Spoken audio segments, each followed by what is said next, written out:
अनवर रज़ा साहब, चूंकि हम 2 रोज से आपकी दी हुई खबर के हवाले से गुफ्तगू को आगे बढ़ाते हैं, जब भी आपसे बात करते हैं पॉलिटिकल क्योस आपको नजर आता है। कायमा कमेटियों से मुस्ताफी होने के बाद अगर सेनेट की कमेटियों से भी इस्तीफा दे दिया जाता है, और दूसरा ये भी कि एक जो माइंडसेट है इस वक्त पीटीआई का कि अगर वो ज़िमनी इलेक्शन अगर क्या तो वो ज़िमनी इलेक्शन से बॉयकॉट कर रहे हैं तो इससे जो है वो पोलिंग स्टेशंस जो है वो वीराने नजर आएंगे।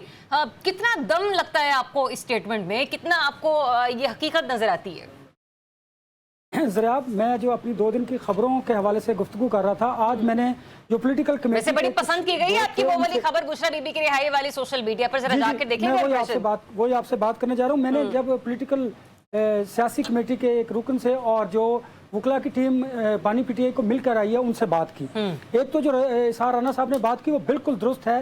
इमरान खान साहब ये कहते हैं, उनका ये मौक़िफ़ है, उनका ये बयानिया है कि अगर हम पंजाब में उन हलकों पर जो 9 मई के वाक़यात हुए हैं उन पर इलेक्शन लड़ते हैं तो फिर हम 9 मई के वाक़यात को तस्लीम करेंगे। इस वजह से वो उन हलकों पर इंतखाबात नहीं लड़ रहे। यही वजह है कि मियाँ अजहर की सीट पर और केपीके की उन नशिस्तों पर जहाँ पर 9 मई के वाक़यात के इल्ज़ामात नहीं हैं उन पर तो इलेक्शन लड़े जा रहे हैं। ये एक बड़ी सॉलिड रीज़न है। अब दूसरी बात, मैं भी बड़ा हैरान था कि कायमा कमेटियों के हवाले से ये फैसला एकदम से रातों रात तब्दील क्यों हुआ। सियासी कमेटी की राय और थी, उन्होंने अपनी राय ज़रूर पेश की। खान साहब उस पर कायमा कमेटियों के जो चेयरमैन हैं, जो चेयरमैनशिप थी उन पर रेजिग्नेशन की बात की। उनका क्या ख्याल है उस पर? 2 पहलू हैं, 2 मौक़िफ़ हैं उनके। एक तो उन्होंने कहा कि हुकूमत पर इस तरह दबाव डाला जाएगा, बारगेनिंग चिप के तौर पर जो मुज़ाकरात पसे पर्दा चल रहे हैं, आज भी मैं कह रहा हूँ, उस पर आगे बढ़ा जाएगा। दूसरा उनका ये कहना था कि अगर सब कुछ मैंने ही करना है तो जो मेरे लिए इन चेयरमैन जो कायमा कमेटियों के बने हुए हैं, जो पार्लियामान के अंदर लोग मौजूद हैं, उनकी कारकर्दगी क्या है वो ज़रा बताएं। उन्होंने मेरे लिए क्या किया है वो ज़रा बताएं।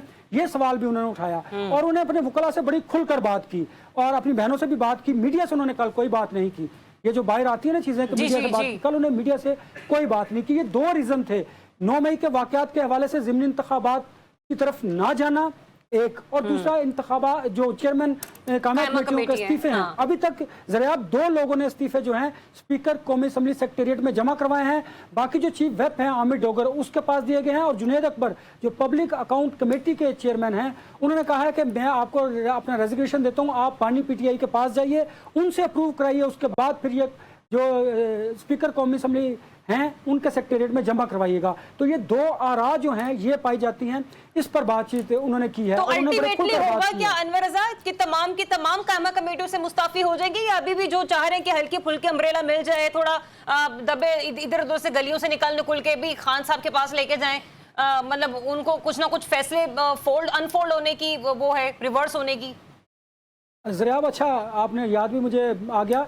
इस हवाले से जो सेनेट की स्टैंडिंग कमेटीज़ हैं उस पर खान साहब ने कहा कि वहाँ पर बात होती है, वहाँ पर गुफ्तगू होती है, वहाँ पर अच्छी डिस्कशन होती है, हमारे लोगों की इनपुट भी ज़्यादा है। ये बात भी उन्होंने कही। जो आपकी बात है ना, नेशनल असम्बलियों के जो चेयरमैनशिप से इस्तीफे आएंगे। और अब मैं आपको एक बात बताऊँ, देखिए आपको याद होगा माजी में भी जब पाकिस्तान तहरीक इंसाफ के लोगों ने रेजिग्नेशन दिए थे, सबमिट किए थे, तो आपने याद होगा स्पीकर कौमी असम्बली ने ही उनको डिले किया था। और फिर बाद में 1 बाय 1 देखना उसका एक तरीकाकार है। आप उन्हें बुलाएंगे, उनसे पूछेंगे कि क्या आप किसी दबाव के तहत इस्तीफा तो नहीं दे रहे, ये बातें की जाएंगी। लेकिन अभी ये इतना आसान नहीं है। ये देखिए ना, ये सारी जो सिचुएशन है पॉलिटिकल मूव है, इसको बार्गेनिंग चिप के तौर पर भी इस्तेमाल किया जाएगा और ये आपको नजर भी आएगा। ये बार्गेनिंग चिप के तौर पर किस हद तक वो कहते हैं ना कि हौसला अफजा और नतीजा खेज हो सकती है। मुलाकात की दरखास्त दे दी है गंडापुर साहब ने भी इमरान खान साहब की हिदायत के बाद। जी रज़ी साहब।